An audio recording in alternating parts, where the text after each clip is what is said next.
May good news ako sa inyo. Isa ka ba sa mga nangangailangan ng gamot pero kapos sa budget? Panoorin mo tong video na to.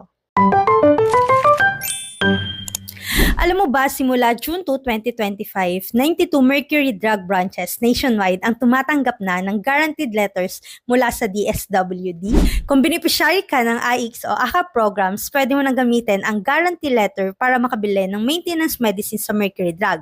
Ito'y malaking tulong para sa mga kababayan nating nangangailangan ng tulong medikal. Ano ba yung guarantee letter? Ang guarantee letter ay dokumentong inilalabas ng DSWD na nagsasaad na sasagutin ng gobyerno ang bayad mo sa gamot. Makikita mo ang signage na DSWD guarantee letter is accepted here sa mga participating Mercury Drug branches. Para sa kompletong listahan ng mga branches, check nyo yung link sa comment sections. Alam mo ba kung sino pa ang pwedeng makinabang dito? I-share mo ang video na to para mas marami pa ang makaalam. Follow mo rin ako para sa iba pang updates o impormasyon na makakatulong sa iyo at sa pamilya mo.